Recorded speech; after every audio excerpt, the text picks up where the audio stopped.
Virgo doesn't help because they're kind.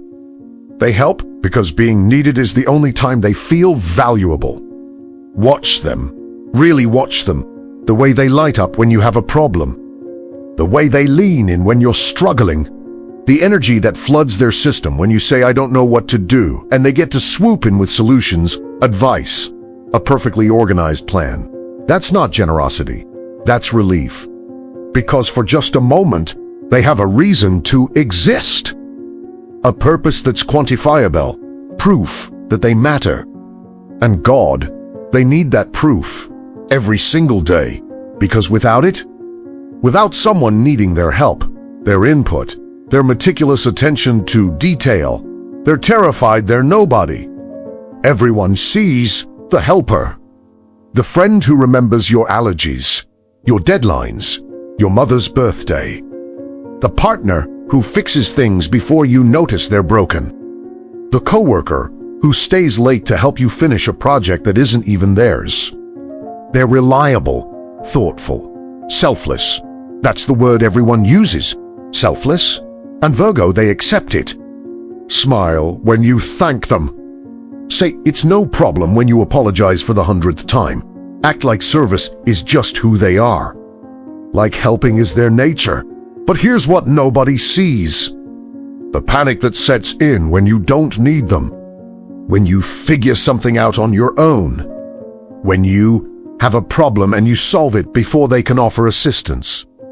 When your life runs smoothly for 2 weeks and they haven't gotten a single "can you help me with" text. That's when the performance cracks. Suddenly they're checking in more. How's that thing going? Did you figure out that issue? Let me know if you need anything. Not because they're worried about you, because they're worried about becoming irrelevant. And if you're really okay, if you're genuinely fine and don't need saving, they'll find something. Some small thing you mentioned 3 weeks ago that you've already forgotten about. They'll bring it up, offer to help. Insist, actually. And if you say no, if you say you've got it handled, watch their face. That's not disappointment.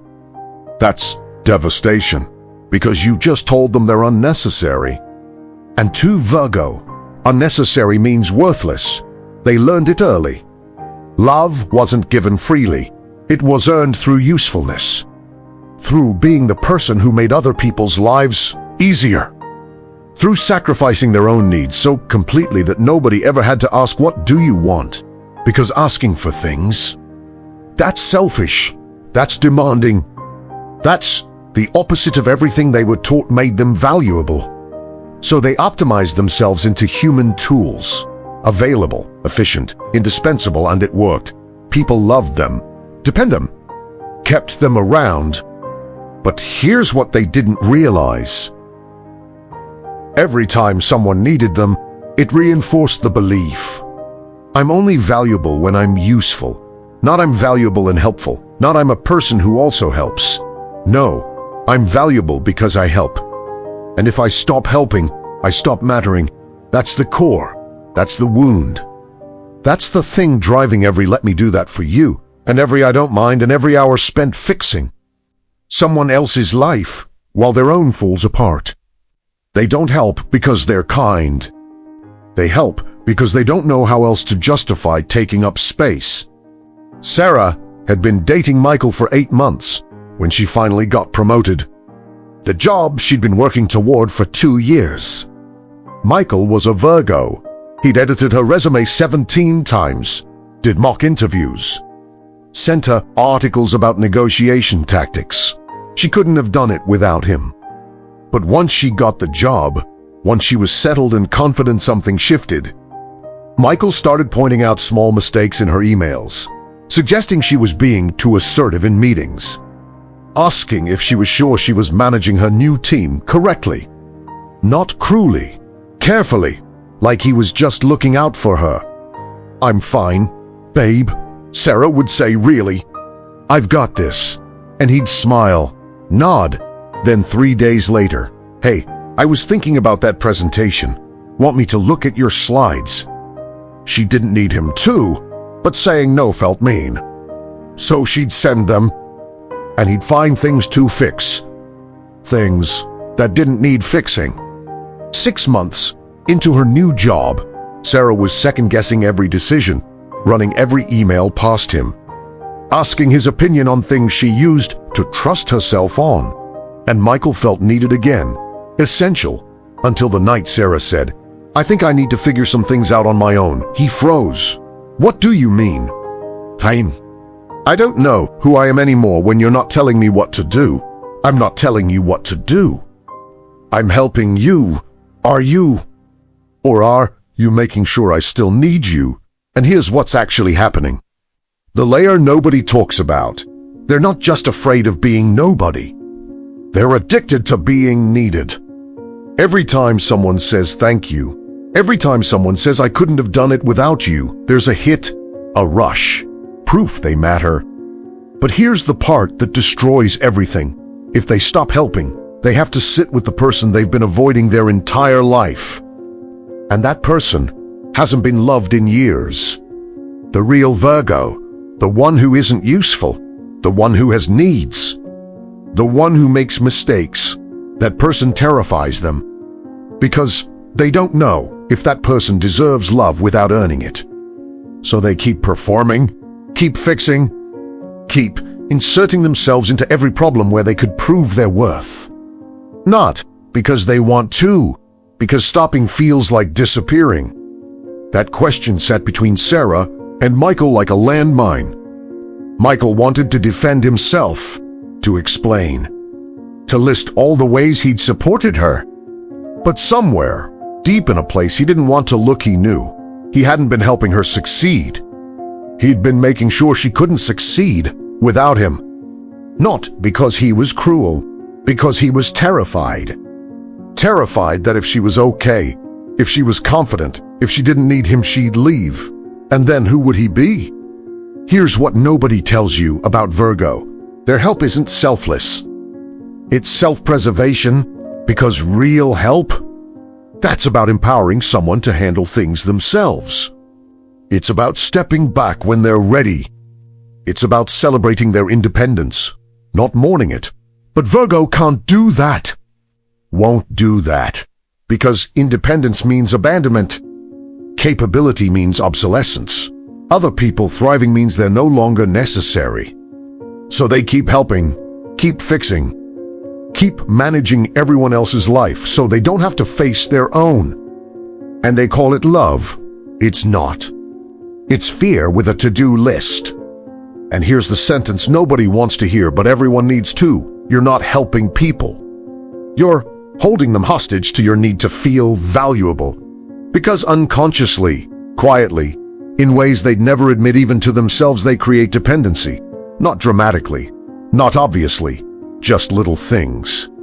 Offering help before it's asked for. Swooping in to solve problems people could solve themselves. Creating systems where they're the only one who knows how things work. And if someone starts pulling away, starts handling things alone, starts not needing them, they panic.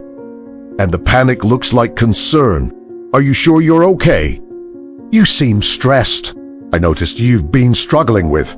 You weren't struggling, you were feeny. But now you're second-guessing yourself. Because Virgo is so good at identifying flaws you didn't know you had. So good at making you feel like you need them. That's not love. That's control disguised as care. The astrological element is earth practical, grounded, reliable. And that's real. Virgo genuinely is those things. But earth without boundaries becomes quicksand. It pulls people down while claiming to hold them up. The ruling planet is Mercury, communication, service, analysis. Virgo is wired to see what's broken and fix it. To analyze, improve, refine. But they've turned that gift into a weapon against themselves. Against the people they love. Because they're not fixing things to make them better. They're fixing things to make themselves necessary. And the tragedy, they're already valuable, already worthy, already enough. But they'll never believe it. Because believing it means they'd have to stop performing, stop proving, Stop earning love through labor. And that feels like death. If you're Virgo and your chest is tight reading this, here's what changes. Stop helping for 2 weeks, not forever. Just 2 weeks. When someone has a problem, sit on your hands. Let them figure it out. Let them struggle. Let them fail if they need to. The urge you feel to jump in, that's not compassion. That's your addiction screaming. Sit with it. Don't act on it. Ask yourself, if nobody needed my help for a month, would I still matter? Write the answer. Be honest.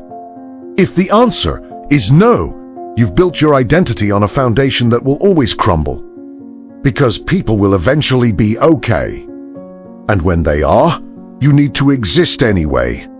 Tell one person, I need help, not with something small. Something real. Something you'd normally handle alone because asking makes you feel weak. Then let them help you. Don't manage it. Don't critique how they do it. Just receive. It'll feel like drowning. Do it anyway. Stop offering advice unless explicitly asked. Every time you want to say you should or have you tried or I think you need to, swallow it. Silence. Wait. Most of the time, people don't want solutions. They want presence. Learn the difference. They don't need you to fix them. They need you to let them be broken sometimes. When they have a problem, don't offer solutions. Ask, what do you need from me right now? Sometimes it's advice. Often it's just nothing. Just be here. Tell them, I love you. Not your help you, the person who exists even when everything's fine. Then watch what happens. Some Virgos will relax. Finally. Most will create a new problem to solve. Because they can't stop. And you'll have to decide, can I love someone who doesn't know how to be loved without earning it? Some will learn. Most won't, not because they don't want to, but because being needed feels safer than being wanted. Send this to a Virgo. Watch them get defensive. Then watch them realize you're right.